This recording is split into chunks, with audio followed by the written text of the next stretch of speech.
la passive voice también existe en español, pero no como crees.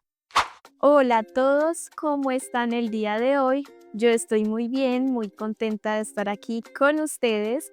Para los que no me conocen, yo soy Paulina, soy de Colombia y soy su tutora de español de Learning Spanish Like Crazy. Si alguna vez ustedes han escuchado frases como fue construido en 1920, se venden casas, no se permite fumar, y pensaste por qué hablan así o en qué contextos usó esto, este video es perfecto para ustedes. Hoy vamos a hablar de la voz pasiva, qué tipos de voz pasiva existen en español y lo más importante, en qué situaciones se usa. Este tema es muy importante porque la voz pasiva en español es un poco diferente a la voz pasiva en inglés. Entonces, primero, vamos a diferenciar la voz activa de la voz pasiva. Voz activa. El sujeto hace la acción. Es como hablamos normalmente, las frases más cotidianas. El chef prepara la comida. Mi mamá limpió la casa. Una estructura básica. Ahora, voz pasiva. Es el sujeto quien recibe la acción. La comida es preparada por el chef. La casa fue limpiada por mi mamá. ¿Ven cómo dije la misma frase en una diferente estructura? Esto es la voz pasiva. En español realmente usamos mucho más la voz activa, pero la pasiva aparece en situaciones muy específicas. Vamos con la voz pasiva con el verbo ser y el participio. Esta es la voz pasiva clásica. Tenemos el verbo ser más un verbo en participio y por más agente. Esta estructura sí suena un poco rara, pero vamos a ver ejemplos para que nos ayude. La casa fue construida en 1980. El contrato fue firmado ayer. Ven que en ambos usé el verbo ser conjugado, que se convierte en fue. Entonces ahí tenemos el participio. El agente, que es la persona por quien se realiza la acción, es opcional y muchas veces no se menciona. Vamos con otra parte. La voz pasiva con se, que se llama voz pasiva que refleja. Esta es la más común en español hablado, que se utiliza el se más el verbo en tercera persona. Se venden casas.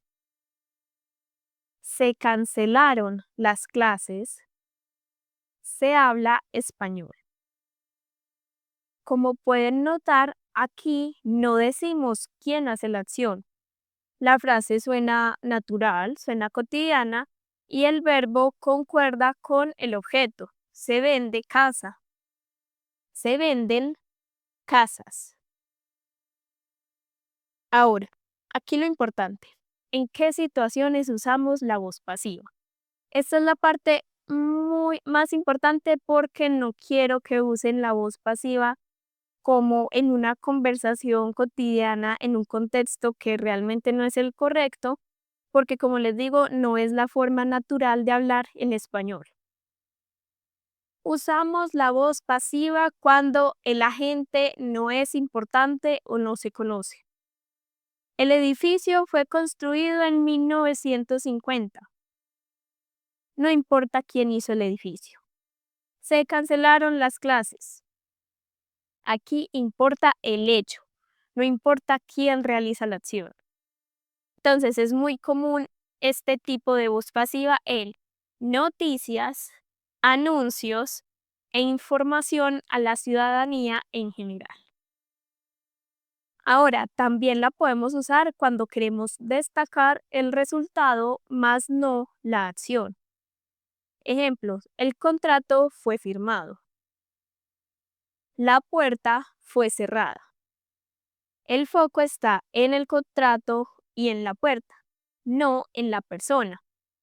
Esto se usa más en contextos administrativos, textos formales y documentos oficiales. Como les digo, realmente no son frases que usemos hablando con un amigo en la calle, relajados. No, esto es como una forma más formal. Se usan situaciones más formales. En el trabajo, el contexto administrativo, redactando un documento, un informe, la voz pasiva es más común que en el día a día. Ahora, también la usamos cuando hablamos de normas, reglas o instrucciones. Aquí la voz pasiva suena neutral y objetiva. Ejemplos, no se permite fumar.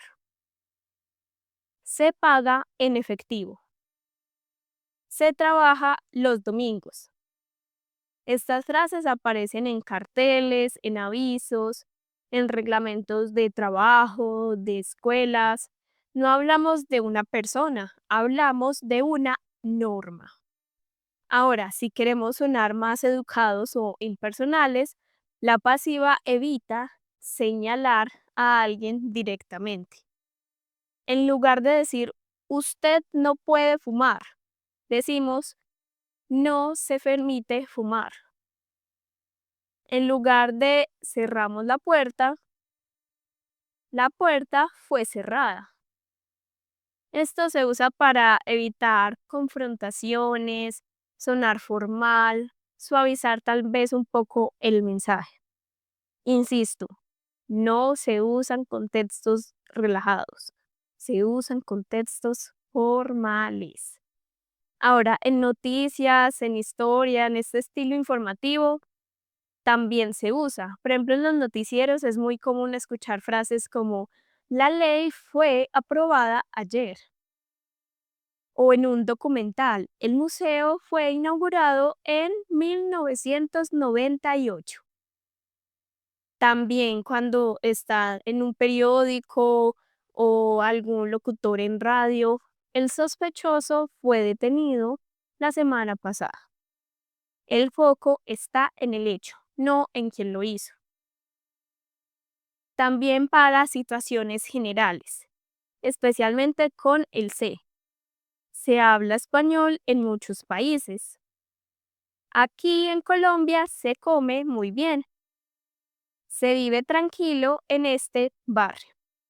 No hablamos de una persona específica, hablamos de una situación general. Ahora, aquí muchas personas confunden la voz pasiva con el impersonal con se. La pasiva con se hay un sujeto claro. Se venden boletos. El sujeto sería los boletos. En cambio, en la estructura impersonal con se no hay un sujeto claro. Se vive bien aquí. Se trabaja mucho. Si puedes poner el verbo en plural, es pasiva. Ahora, cuando no usamos esta estructura, en español evitamos la voz pasiva cuando hablamos de la vida diaria, contamos historias personales o queremos sonar naturales. En vez de decir la comida fue preparada por mi mamá, decimos mi mamá preparó la comida. Si suena mejor en activo, usen el activo. Realmente es la forma más cotidiana y más natural del español.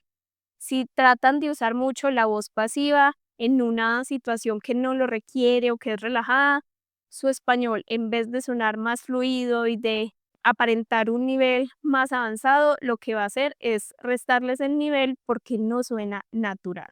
Ahora, errores comunes en el manejo de la voz pasiva. Frases como es vendido casas. No se diría así. Se diría se venden casas. No diríamos se fue construida en 1990. Diríamos fue construida en 1990. No decimos se habla los idiomas. decimos se hablan idiomas. ¿Qué tal? ¿Muy difícil el tema? Yo creo que con este video ha quedado un poco más claro. La idea es que ustedes practiquen entonces en los comentarios.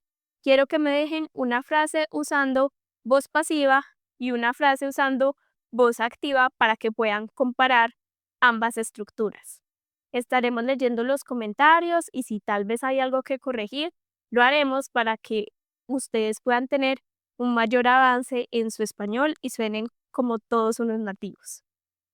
Si tienen alguna duda, alguna sugerencia de tema, pueden dejarla también en los comentarios. Tenemos club de conversación gratuito los miércoles. Todos son muy bienvenidos allá. Recuerden suscribirse, activar la campana de notificaciones y eso sería todo por el video de hoy. Nos vemos en una próxima ocasión. Chao.